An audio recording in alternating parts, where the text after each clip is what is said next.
Hi guys. आज की video में हम सीखेंगे कि हम रो और कॉलम को कैसे ऐड और डिलीट कर सकते हैं अपनी शीट में।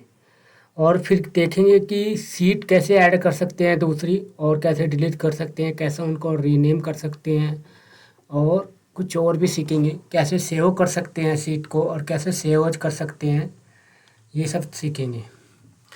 तो सबसे पहले रो देख लेते हैं, रो कैसे डिलीट और ऐड करते हैं। तो आपको पता ही होगा कि ये इधर वाली जो हॉरिजेंटल होती है उनको हम रो बोलते हैं। जैसे ये एक रो होगी, रो रो 1 2 3। तो इनको हम कैसे कॉल करते हैं, 1 रो, 2 रो, 8 रो, 13, 20 रो। ओके। और कॉलम ये हो गए हमारे जो वर्टिकली होते हैं, ये 1 column A, column B, column C, D, E, F. और सेल जो होती है, सेल होती है ये केवल एक सेक्शन, ये सेल बोलते हैं इनको। ठीक है। तो हम सेल को रिप्रेजेंट कैसे करते हैं, इसका नाम कैसे देते हैं। जैसे हमने ये सेल ली, तो इसको हम कैसे क्या बोलेंगे, तो इसको हम बोलेंगे, क्योंकि ये रो ए पर 1 रो पे पड़ रही है और कॉलम ए पे पड़ रही है, तो इसको बोलेंगे A1। क्या बोलेंगे, इसको बोलेंगे A1, A1। ठीक है। कैपिटल से हम इसको रिप्रेजेंट करते हैं A1। इसको क्या बोलेंगे, इसको बोलेंगे B1, इसको B1 बोलेंगे। इसको क्या बोलेंगे, ये रो 11 है और कॉलम B है, तो इसको B11 बोलेंगे। इसको क्या बोलेंगे, इसको बोलेंगे, कॉलम कितना है L और ये कितना है, रो कितनी है 14, तो इसको बोलेंगे L14। तो ये ऐसे हम रो रिप्रेजेंट करते हैं L14। ठीक है। अब हम कॉलम कैसे ऐड करते हैं उसको देखते हैं। देखो, अगर आप कॉलम यहाँ पर आप लेफ्ट राइट क्लिक कीजिए। ठीक है। इसमें ऑप्शन आया इंसर्ट कॉलम, तो ये कहाँ पर ऐड होगा, राइट में होगा, इस प्रेजेंट कॉलम के राइट में होगा या लेफ्ट में होगा, वो लेफ्ट में होता है हमेशा। ठीक है। तो हम इंसर्ट करते हैं, तो ये हो गया लेफ्ट में। अब हम इसके इन दोनों के बीच में एक कॉलम ऐड करते हैं, तो कॉलम प्रेजेंट कॉलम के हमेशा लेफ्ट में ऐड होता है। तो इसमें हम इंसर्ट करेंगे कॉलम, तो ये हो गया लेफ्ट में। ठीक है। और नाम इनके ऑटोमेटिकली हो जाएंगे। अगर आपका ये पहले वाला C था, तो इसको ये D बन जाएगा। अब और अगर हम डिलीट करना चाहें तो कैसे करेंगे, left click, sorry right click और डिलीट। यहाँ पर कर्सर लाए, राइट क्लिक और डिलीट। ठीक है। ऐसे ही कॉलम का है, वो सॉरी रो का। रो में हम क्या करते हैं, जैसे हम यहाँ पर 2 और 3 के बीच में एक रो इंसर्ट करना चाहते हैं, तो यहाँ पर राइट क्लिक और इंसर्ट, ये होगी। अब यहाँ पर इसके हमेशा ऊपर जो प्रेजेंट रो पर आप क्लिक करोगे, उसके हमेशा ऊपर अप साइड में रो ऐड होती है। तो यहाँ पर क्लिक किया और इंसर्ट किया, तो रो ऐड होगी। ऐसे ही आप डिलीट कर सकते हो। इसको डिलीट कर दिया।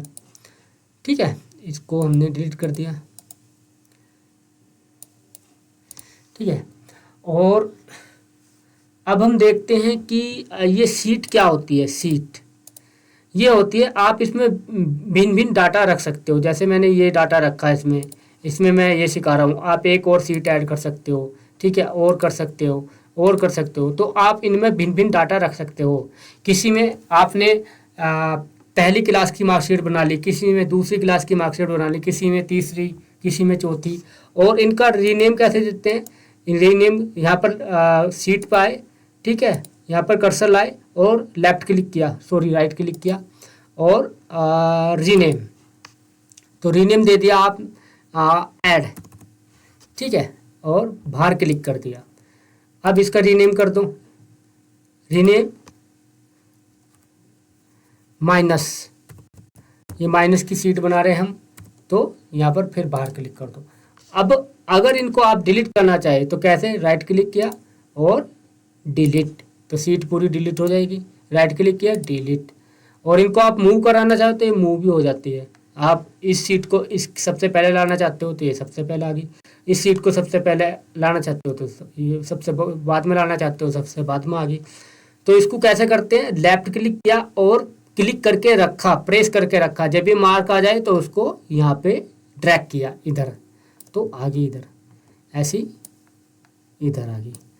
और इसमें जो लोग स्टूडेंट गलती करते हैं, जो एम्प्लॉय गलती करते हैं मोस्टली, जब वे एक्सेल में थोड़े न्यू होते हैं, वे उनकी नई नई जॉब लगती है, तो वे किस टाइप की गलती करते हैं। जैसे डाटा आया तो बहुत से लोग क्या होते हैं, केवल पहली सीट देखते हैं। जैसे आप एक्सेल सीट को ओपन करोगे, अगर मैंने इसको सेव कर लिया और इसको ओपन किया तो ये फर्स्ट सीट आपको ये ओपन होगी, जो ये होगी, तो पहली सीट। तो इसमें क्या होता है कि एम्प्लॉय जो है, जो स्टूडेंट है, वो सेकंड सीट, थर्ड सीट और ये सब सीट देखना भूल जाते हैं। पहले पहले ये गलती होती है। और जो आपका जिसने सीट भेजी है वो बोलता है कि मैंने ये भी भेजा, ये भी भेजा, आप बोलते हो उससे नहीं, आपके यहाँ तो एक ही सीट है, एक ही डाटा है, लेकिन आप इनको भूल जाते हो, इनको ओपन करना। तो ये स्टार्टिंग में मिस्टेक होती है और धीरे धीरे आप भी सीख जाओगे। तो अभी ध्यान रखो, मतलब सीखना नहीं है, मतलब स्टार्टिंग से ध्यान रखना, आप ना आप भूलो ये सब। आप अगर आपके पास कोई सीट आए या आप किसी को भेजे तो आप कह सकते हो कि उसमें 2-3 सीट है, 2 सीट है, और आपके पास कोई सीट आए तो उसमें पूरा देखना चाहिए उसमें कितनी सीट है, क्या क्या डाटा है। कुछ लोग केवल ये एक ही एक्सेल खोलते हैं और फर्स्ट सीट खोलते हैं और उसको ही देख लेते हैं, बस यही सीट है इसमें, यही डाटा और कुछ है नहीं। ठीक है, तो ऐसा मत करिए। और क्या हम इसमें सीख सकते हैं, और इसमें ये लेफ़्ट और राइट हॉरिजॉन्टल स्क्रॉल कर सकते हैं, और ये वर्टिकल स्क्रॉल कर सकते हैं। और फिर हम ऐड कैसे कर सकते हैं, सॉरी सेव कैसे कर सकते हैं। तो इसके लिए हम यहाँ पर सेव पहले आपको सेव एज करना पड़ेगा। सेव एज का मतलब क्या होगा कि आप उस फाइल को कहीं भी सेव कर सकते हैं। डी ड्राइव में करो, ए ड्राइव में करो, उसमें करो, किसी में भी करो। ये इसका नाम है, कुछ भी इसको ABC नाम दे दीजिए आप, ठीक है। और इसको कहीं भी यहाँ से डी ड्राइव या C ड्राइव में किसी भी फोल्डर में सेव कर सकते हो, या यहाँ पर क्लिक करो, न्यू फोल्डर बनाओ और 1 2 3 इसका नाम दो और बाहर क्लिक करो और फिर इस पर क्लिक करो, यहाँ पर सेव कर सकते हो। तो ये हो गया सेव एज। जब आप स्टार्टिंग पहली बार कोई फाइल बनाते हो तो उसको सेव एज करते हैं हमेशा, ठीक है, उसको सेव नहीं करते। फिर उसके बाद आप इसको कोई भी आपने फिर चेंज किया, ठीक है, फिर उसको आप उसको सेव करो तो ये डाटा उसमें सेव होता चला जाएगा, ठीक है। लेकिन स्टार्टिंग में पहले आपको सेव एज करना होगा। अब इसकी दूसरी फाइल आप बनाना चाहते हो तो आप यहाँ सेव एज में जाकर दूसरी फाइल इसको एज ए दूसरे फोल्डर में किसी में सेव कर सकते हो, आप ये भी कर सकते हो, ठीक है। अब हम और क्या सीख सकते हैं इसमें, हाँ इसमें और भी सीख सकते हैं, जैसे कि ये तो पेस्ट हो गया, ये आपका कॉपी का हो गया। कंट्रोल कॉपी शॉर्टकट में कर सकते हो या कंट्रोल C कर सकते हो। इसका क्या यूज है, इसका फॉर्मेट पेंटर का यूज है। देखो जैसे आपने इसको यहाँ पर ये कलर दे दिया, ठीक है, तो आप फॉर्मेट पेंटर पर क्लिक करो। अगर आप यहाँ पर भी सेम कलर चाहते हो तो फॉर्मेट पेंटर पर क्लिक करो और यहाँ पर ये कलर आ जाएगा। ऐसा क्यों होता है, जैसे हमने कोई फाइल बनाई, जैसे हमने किसी में एक कलर दिया किसी रो में, ठीक है, और उस कलर को हम भूल गए। जैसे मान लीजिए हमने इनमें से कोई कलर दे दिया, ठीक है, और इस कलर को हम भूल गए मान लीजिए, तो फॉर्मेट पेंटर क्या करता है, और यही कलर हम इसमें देना चाहते हैं, तो आप देखोगे भाई कौन सा कलर है, ये अगर आपका यही सेलेक्ट है तो आप सीधे सीधे यहाँ पर ये कलर दे सकते हो यहाँ पर। और कभी कभी ये होता है कि आपने इसमें ये दूसरा कलर दे दिया, इसमें आपने ये कलर दे दिया, सॉरी ये कलर दे दिया, ठीक है, अब आपको इसको देखना पड़ेगा, इसमें मैंने कौन सा कलर दिया था और यहाँ पर मैं कौन सा कलर दे, यही कलर देना चाहता हूँ या इसमें सेम कलर देना चाहता हूँ जो इस कॉलम में है। तो उसके लिए आपको क्या करना पड़ेगा, आप इसको सिलेक्ट कीजिए। ठीक है, इसको सिलेक्ट कर दिए तो एक सेल सेलेक्ट कीजिए, कोई बात नहीं, और फॉर्मेट पेंटर पे आइए, इस पर क्लिक कीजिए, लेफ्ट यहाँ पर क्लिक किया और फिर यहाँ पर लेफ्ट क्लिक कर दिया, तो सेम ये वाला कलर भी इसमें आ जाएगा। इसका बस ये यूज है। ऐसे ही आप इसमें येलो है, यहाँ पर भी येलो करना चाहते हो तो फॉर्मेट पेंटर पे क्लिक कीजिए और यहाँ पर ये आ जाएगा कलर। तो इसका ये यूज है। अब इसका तो आपको पता ही है, इसको बोल्ड कर सकते हैं, लेटर को, जो भी आपके अक्षर है, बोल्ड और डल। और यहाँ से आप ये कोई भी फॉर्मेट ले सकते हो। ठीक है, जैसे मैंने ये लिखा तो इसको कोई भी किसी भी फॉर्मेट में आप लिख सकते हो। इसका ये यूज है। ठीक है, सिंपली जो कैलिबरी होता है। और यहाँ से आप फ़ॉन्ट चेंज कर सकते हो किसी भी वर्ड के। यहाँ से इसके फ़ॉन्ट चेंज करना चाहे 8 करना चाहो 8 हो गए, और इसके 16 का 18 करना चाहो 18 16 हो गए। उसके बाद ये है आपका बॉर्डर देने के लिए। जैसे यहाँ से क्लिक किया, अभी ये लाइन डल है, देखो ये लाइन डल है, तो उसको मैं डार्क करना चाहती हूँ। ये लाइनिंग जो है इसकी ये डल है, तो मैं इसको डार्क करना चाहता हूँ। तो यहाँ पे क्लिक किया, ऑल बॉर्डर्स पे गए और यहाँ पे क्लिक करके ड्रैग कर दिया, तो जितना आप सिलेक्ट करोगे उतना आपकी लाइनिंग हो जाएगी। और यहाँ पे ये क्लिक कर दिया।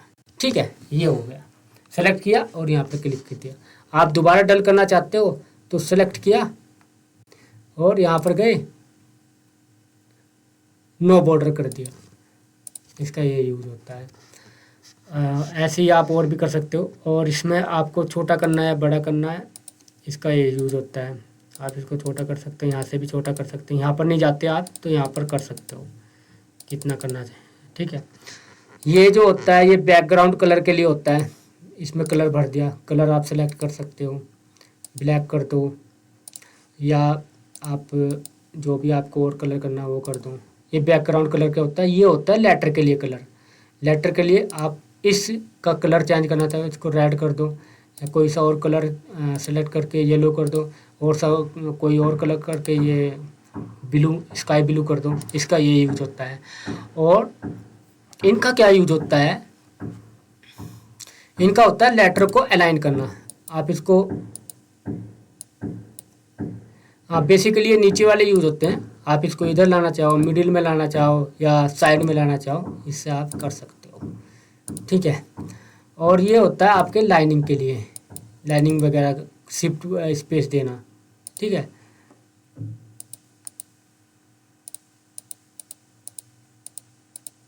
थोड़ा थोड़ा हल्का हल्का शिफ्ट करना। इससे तो पूरा क्या होगा कि आपका पूरा लेफ्ट में होगा, राइट में होगा, मिडिल में होगा और राइट में हो जाएगा और लेफ्ट में हो जाएगा। इसमें आप क्या कर सकते हो, थोड़ा थोड़ा शिफ्ट कर सकते हो, क्योंकि ये लेफ्ट के लिए है तो इसमें लेफ्ट फुल हो गया, तो इसलिए नहीं हो रहा। अब इसको आप थोड़ा थोड़ा शिफ्ट जहाँ भी रखना चाहो वहाँ पर शिफ्ट कर सकते हो। ठीक है, ये मेन यूज होते हैं। और आपका रैप टेक्स्ट क्या होता है, रैप टेक्स्ट होता है, मान लीजिए आपने कोई वर्ड लिखा है यहाँ पर। मान लीजिए मैं कोई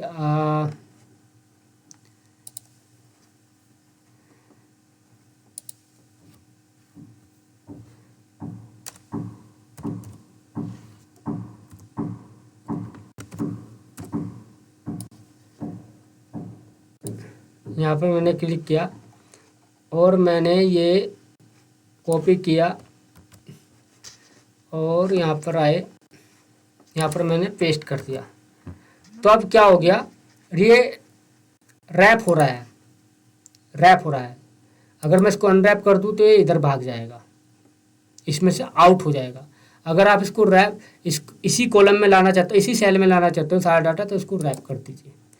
ठीक है, ये होता है रैप का यूज। ठीक है, जैसे मैं जैसे ये वाली रो मेरी रैप नहीं है, तो यहाँ पर मैं 0 0 0 0 0 0 ऐड कर रहा हूँ तो बाहर निकल गया। अब इसमें क्या है,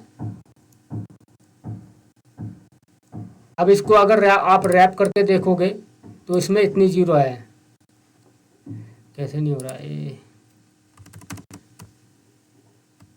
इतनी जीरो है, और जीरो का तो मतलब जीरो ही होता है, तो इसलिए दिखा नहीं रहा। ठीक है, अब इसमें आप इसको रैप कर दो।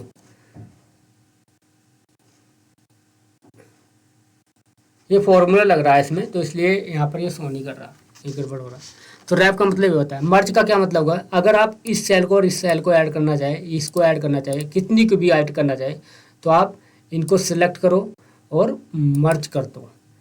और अगर आप फिर इसको अनमर्ज करना चाहे तो दोबारा क्लिक कर दो, ये हो जाएगी। आप जितना भी करना चाहो उतना कर सकते हो इससे। ये पूरा प्लान बन गया। अगर इसको नॉर्मल कंडीशन में लाना चाहो फिर क्लिक कर दो, सिलेक्ट करके हो गया। तो ठीक है, आज की वीडियो में इतना ही रखते हैं। अगली वीडियो में और सीखते हैं क्या हम सीख सकते हैं। और वीडियो को लाइक कीजिए, सब्सक्राइब कीजिए और बेल आइकन को प्रेस कीजिए। Thank you.